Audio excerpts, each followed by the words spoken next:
Hello बच्चों, how are you? बढ़िया, first class. चलिए, आज का हमारा टॉपिक जो होगा, आपको सबको पता है ना कि हम फिजिक्स में इंटर वालों की फिजिक्स पढ़ा रहे हैं और फर्स्ट पेपर इसमें आज का टॉपिक हमारे पास होगा इलेक्ट्रोस्टैटिक्स में। इलेक्ट्रोस्टैटिक्स में आज का टॉपिक जो हमारा होगा वो क्या है? टॉपिक में हमारे पास है वैद्युत आवेश का संरक्षण। वैद्युत आवेश का संरक्षण, इंग्लिश में इसको बोलेंगे conservation of electric charge.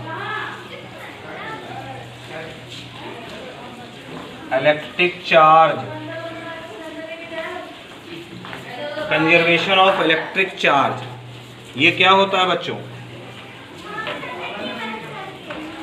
Conservation का मतलब होता है संरक्षण। अगर कोई चीज़ आपकी संरक्षित रहे, कहीं पर लॉस ना हो, कहीं पर बर्बाद ना हो, तो उसको हम क्या बोलते हैं? संरक्षण बोलते हैं। अब ये हमारे पास कंजर्वेशन ऑफ इलेक्ट्रिक चार्ज के बारे में पढ़ेंगे। अगर इलेक्ट्रिक चार्ज को हम देखें तो वो क्या है, ना उत्पन्न किया जा सकता है और ना ही उसको हम नष्ट कर सकते हैं, उसका लॉस कर सकते हैं। केवल एक बॉडी से दूसरी बॉडी में उसको ट्रांसफ़र कर सकते हैं। जैसे मैंने आपको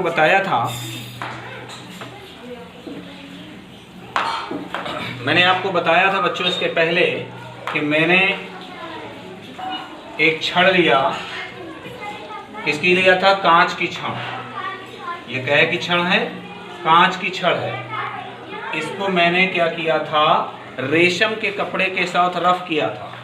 ये आपने रेशम लिया, इस कपड़े के साथ इसको रफ किया, तो रफ करने पर इससे इलेक्ट्रॉन यहाँ पर जम करते हैं। जब इलेक्ट्रॉन जम करेंगे तो ये पॉजिटिवली चार्ज हो जाता है और ये निगेटिवली चार्ज हो जाता है। अर्थात इनमें पॉजिटिव चार्ज आ जाते हैं और इसमें नेगेटिव चार्ज आ जाता है। ये धनावेशित हो जाता है और ऋणावेशित हो जाता है। तो बच्चों, इसके पहले जब हमने इसको चार्ज नहीं किया था तो जानते हैं, हम लोग अच्छी तरीके से जानते हैं कि अगर कोई भी बॉडी हो तो उसको अगर इलेक्ट्रिक के फॉर्म में अगर हम देखते हैं तो टोटल चार्ज उसमें क्या होता है? जीरो। क्योंकि प्लस और माइनस की जो क्वांटिटी होती है वो क्या होती है? इक्वल होती है। प्लस और माइनस इक्वल होता है तो चार्ज रफ करने के पहले टोटल चार्ज क्या है? जीरो। अब जरा रफ करने के बाद जो हमारे पास चार्ज प्रोड्यूस हुए हैं, पॉजिटिव और नेगेटिव, जितना पॉजिटिव पैदा हुआ है उतना नेगेटिव भी पैदा हुआ है। तो अब टोटल अगर इसको हम लोग ऐड करके देखें तो अब भी चार्ज हमारे पास क्या हो गया? जीरो। तो क्या हमारा चार्ज कहीं पर डिस्टर्ब हुआ? कहीं लॉस में गया?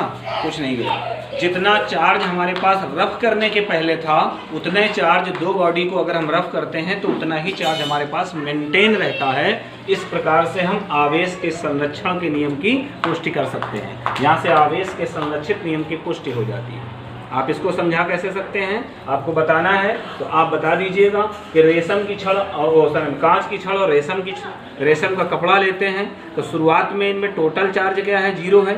जब इनको आपस में रफ करते हैं तो इसके बाद भी रफ करने के बाद पॉजिटिव और नेगेटिव चार्ज पैदा होते हैं। अब भी टोटल चार्ज निकाला जाए तो वो भी क्या हो जाएगा? जीरो हो जाएगा। तो आवेश हमारा संरक्षित रहा। आवेश को ना हमने पैदा किया और ना आवेश को हमने नष्ट किया। आवेश को ना पैदा करना और ना नष्ट करना, इस प्रॉपर्टी का नाम ही हमारे पास क्या हो जाएगा? आवेश संरक्षण। इस नियम का ही नाम क्या हो जाएगा? आवेश संरक्षण।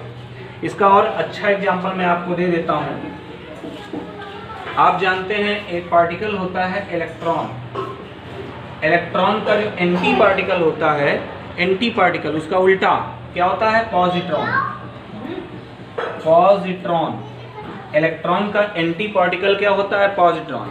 सिंबल ऑफ इलेक्ट्रॉन क्या होता है? -1 E0। और पॉजिट्रॉन का सिंबल क्या होता है आपके पास? +1 E0। ये हमारे पास पॉजिट्रॉन का सिंबल है और ये इलेक्ट्रॉन का सिंबल है। अगर इन दोनों को आपस में हम ऐड कर दें, आपस में जोड़ दें, तो इनका टोटल चार्जेस कितना हो जाएगा? टोटल चार्ज हमारे पास कितना हो जाएगा, 0 हो जाएगा। अब ये पार्टिकल जब आपस में मिलते हैं, जब ये पार्टिकल आपस में मिलते हैं तो आपस में मिलकर एक दूसरे का विनाश कर देते हैं, क्योंकि एंटी पार्टिकल है, एक दूसरे का विनाश कर देते हैं। और मिल करके विनाश करते हैं तो उसकी जगह में कुछ चीज़ पैदा करते हैं। तो इसकी जगह में क्या पैदा होता है, 2 गामा फोटान पैदा होते हैं। ये गामा जो रेज होती हैं ना, इलेक्ट्रोमैग्नेटिक रेज हैं, इलेक्ट्रोमैग्नेटिक रेज हैं अर्थात विद्युत चुम्बकीय तरंगे हैं। जब विद्युत चुम्बकीय तरंगे हैं तो विद्युत चुम्बकीय तरंगे एक एनर्जी होती है और उनका टोटल चार्ज क्या होता है, 0 होता है, उन पर कोई आवेश नहीं होता है, इसलिए इसका टोटल चार्ज क्या होगा, 0। इलेक्ट्रॉन और पॉजिट्रॉन दोनों आपस में मिले तो उनका टोटल चार्ज 0 हुआ। उसके मिलने से गामा किरण फोटान पैदा हुए, 2 गामा किरण फोटान पैदा हुए, और ये गामा किरण फोटान क्या है, एक एनर्जी है। ये क्या है, एक एनर्जी है। तो इसमें टोटल चार्ज हमारे पास क्या होगा, टोटल चार्ज हमारे पास 0 होगा। इस प्रकार से ना आवेश को हमने उत्पन्न किया और ना ही आवेश को हमने नष्ट किया। आवेश को ना उत्पन्न कर सकते हैं ना नष्ट कर सकते हैं, यही हमारे पास आवेश संरक्षण का नियम है। यही आवेश को संरक्षित रहने का नियम है, रखने का नियम है। इस तरीके से आवेश संरक्षण के नियम को हमने कंफर्म कर लिया। आवेश किस तरह से